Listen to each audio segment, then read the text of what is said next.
That night began with a detail so small that, if the one who caught it hadn't been Madison, almost no one would have paid attention. In the hospital corridor where antiseptic, air conditioning chill, and routine numbness coat everything in an indifferent layer, Madison suddenly stopped because a strange trace of scent clung to the air like a thin thread. Not strong enough to make anyone cough or frown, but right enough to send a prickling warning up the spine of someone trained in medicine. It wasn't perfume, and it wasn't the familiar sting of medical alcohol rising from a colleague's sleeves. It was the smell of medication in the technical sense, the faint signature of an active compound. The kind of odor that's hard to name yet easy to recognize once your professional memory has been imprinted by it, like when you've opened a vial before, felt it seep into gloves, watched it cling to skin even after washing, and, most of all, witnessed what it can do to a patient. Madison didn't want to inflate her own reaction, but instinct wouldn't let her dismiss it. And the most frightening part was this: the source wasn't the pharmacy room or an emergency cart. It came from the person who had just walked through the door of Bill's hospital room, Hayley, neat, composed, outwardly too spotless for something so wrong to be lingering on her cuffs and the hem of her coat. If it had been an ordinary smell, the hospital environment would have swallowed it whole. But this scent was off-key, like a wrong note in a steady piece of music. And Madison knew only someone in the profession would notice, because they had learned to listen to the body with whatever senses were still available before the machines had time to speak. At the same time, Bill took a turn for the worse. Not the loud kind of crash that triggers immediate alarms and frantic footsteps, but the dangerous kind of slide, a wavering pulse, blood values shifting in a way that didn't neatly explain itself. A shadow dropping over numbers that still looked, on paper, barely within control. Madison stared at the monitor, at the chart, at the timestamped markers, and felt as if an invisible hand were rotating puzzle pieces until they clicked into a pattern that terrified her. Exactly when Hayley appeared, exactly within the window when Bill's metrics dipped, exactly when Madison caught that unfamiliar medicinal trace. Coincidence is the most dangerous thing in a hospital, because it always opens the door to possibilities. Either it means nothing at all, or it is the footprint of something someone is trying to hide. Madison hated being forced to stand between those two shores. She reminded herself that intuition is not evidence, but she also knew evidence often only shows up after intuition has been buried alive under the word caution, and by then, it can be too late. What split Madison down the middle was professional ethics. She couldn't rush in and accuse Hayley on the basis of a scent and a rising unease. That wouldn't just be irresponsible, it could sabotage treatment, shatter a patient's mental stability, and turn Madison into someone wearing a doctor's title while behaving like a sensational storyteller. And yet, if she stayed silent, if she talked herself into believing that without a test, there's nothing, then what would happen to Bill? Bill was never a man who trusted easily, but that very trait made him vulnerable to the person who could slip in and play the role of the only one left. Madison understood that psychology too well. When a strong person is pushed to the edge of weakness, they cling to whatever feels most familiar, and if what they cling to is a betrayer, the consequence is twice as cruel. Anger rose in her, not only toward Hayley, but toward a world in which someone could stand beside a hospital bed with perfectly calibrated whirring while their hand had just brushed something it never should have. Madison forced that anger down beneath professional calm, and the pressure formed an inner contradiction like an iron clamp tightening around her chest. Madison chose not to speak plainly, but also not to stay quiet. She knew Bill wouldn't accept a blunt suspicion from someone he could label an outsider, especially when the person in question was Hayley, the one closest to him, the one who might have built a protective shell around him out of terror and promises. The more precarious Bill became, the more he would want to believe that at least one person was firmly on his side. If Madison shattered that belief with an outright accusation, Bill might react with pure self-defense, denial, anger, suspicion turned back on Madison herself, and the instinctive expulsion of the very person trying to protect him. So Madison used a guiding strategy, but the kind a doctor uses, questions placed precisely where they matter, emphasis on timelines. Recommendations for extra checks that could be justified as just to be safe. She ordered repeat blood levels, expanded the panel, reviewed drug interactions, and scanned for substances that could be affecting his current condition. On paper, it was protocol. In Madison's mind, it was a hunt for traces. When the results came back showing an abnormal concentration in Bill's blood, Madison felt no relief, only a colder shock. Because abnormal meant something had entered Bill's system in a way that wasn't right. Not the right method, not the right dose, not the right time. It still didn't say who, but it erased the comforting possibility of imagination. From that moment, Madison's suspicion crossed over from instinct into responsibility. She no longer had the luxury of keeping it as a vague thought. Yet she still had to walk the boundary. She could warn Bill about risk, advise him to be cautious about anything going into his body, recommend limiting contact and controlling access to the room, but she could not name Hayley without direct proof. That boundary made Madison furious in the most painful way. Furious because she had to be correct. Furious because correctness can sometimes look exactly like helplessness. Madison began watching Hayley more closely, not with curiosity, but with the eyes of someone trained to read small details. Hayley spoke just enough, worried just enough, appeared exactly when she needed to, and left exactly when other people began asking questions. She wasn't loud, but she was never invisible. She placed herself at the center in a soft, seamless way, as if she were doing the most natural thing in the world for a wife. And it was that very naturalness that disturbed Madison.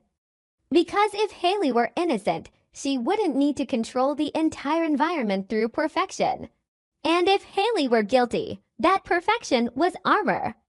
Madison caught that same medicinal scent again when Hayley leaned in, when her sleeve shifted the air close to Madison's face. This time Madison was more certain. It didn't match the common medications being used in the hospital. It smelled more like a preparation brought in from outside, something that could soak into fabric, resist dispersing, and reveal itself the moment you were close enough. Madison asked herself why Hayley carried that smell at the exact time Bill declined. If Hayley hadn't done anything wrong, where did it come from? A stop at a pharmacy, contact with someone else. Something accidental, but accidental rarely lands on a timeline with such terrifying precision. While Madison fought to keep her feet planted on the ground of reason, Hayley began to sense a shift. Not because Madison stared or said anything blatant, but because people like Hayley are unusually sensitive to changes in power moving through the air. A question about medication history, an order for additional tests, a recommendation that entry logs be tightened. A sudden rise in caution, together these formed the unmistakable sensation of being watched. Hayley might not hear an accusation, but she could hear the implication. And for someone used to control, what triggers panic isn't being convicted, it's losing the ability to steer the story. Hayley began probing by pulling Bill into the most private territory they shared, trust. She didn't need to mention Madison directly. She only had to make Bill feel that Madison was rigid, too meticulous, unable to understand the situation, and, most crucially, interfering in family matters. If Bill had been fully strong, he might have smirked and judged for himself. But Bill was weak, and when people are weak, they don't choose logic, they choose what hurts less. Hayley wanted to become the least painful choice. Bill, exhausted and holding his irritation inside, found himself stretched between two forces. On one side stood Madison, the emblem of cold truth, of numbers that do not flatter, of the possibility that he'd been betrayed at the very moment he believed he was being protected. On the other side stood Hayley, warmth, familiarity, the promise that everything would be fine if he only trusted her. Bill hated being forced to choose when he didn't have the strength to do it. His anger didn't immediately lash outward.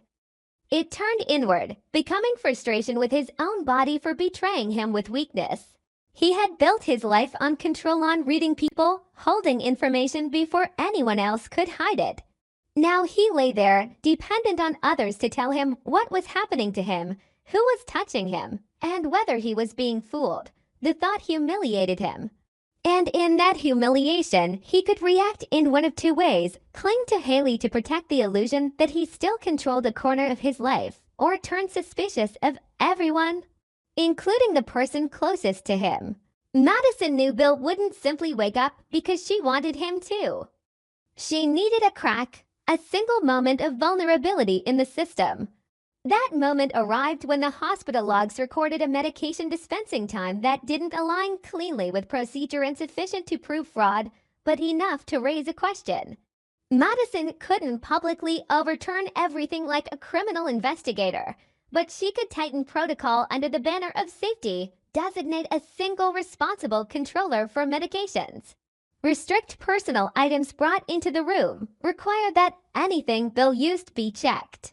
It was like building a fence. Hayley would hate the fence, because a fence meant someone was quietly saying she could no longer move freely as the perfect caregiver.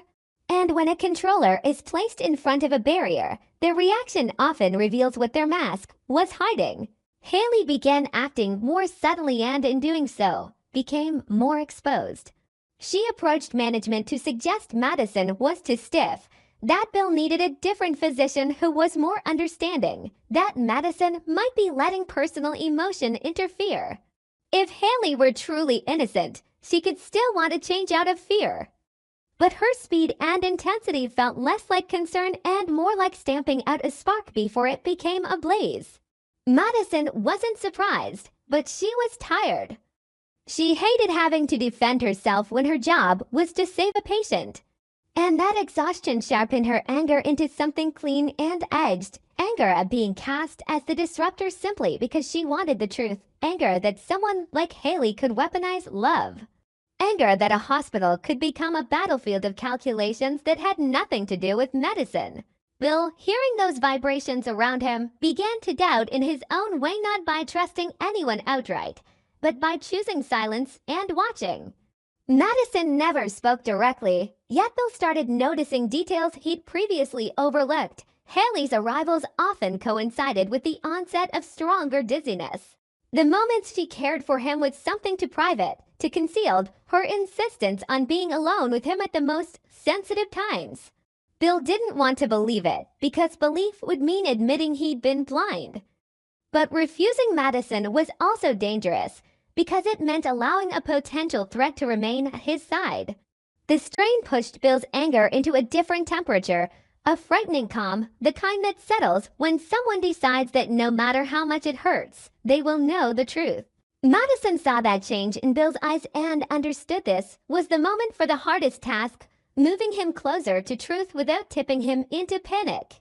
She chose to suggest through action, handing Bill strict safety recommendations, explaining the abnormal blood levels as a controllable risk, emphasizing that from now on anything entering his body had to be monitored. Beneath every clinical sentence lay another meaning: you must decide who gets to be near you. If Bill was sharp enough, he would hear it, and Bill was sharp. But sharpness doesn't soften the pain of realizing the person beside you may be the betrayer. Hayley, sensing Bill pulling away by even a fraction, immediately tightened like a drawn wire. People imagine controllers are calm. In reality, they panic most when their position starts to slip. Hayley watched Bill more closely, hunting for signs that Madison had put something into his mind. She couldn't ask outright, asking would reveal fear. She couldn't explode, exploding would shatter the devoted wife image. So Hayley became trapped between two performances, and that trap made her vulnerable to mistakes. A grip too hard when Bill tried to sleep, a flash of icy sharpness when Madison entered. A subtle shift in tone despite her effort to conceal it. Madison didn't need emotion as evidence, but she knew emotion is often where truth leaks first, long before proof arrives.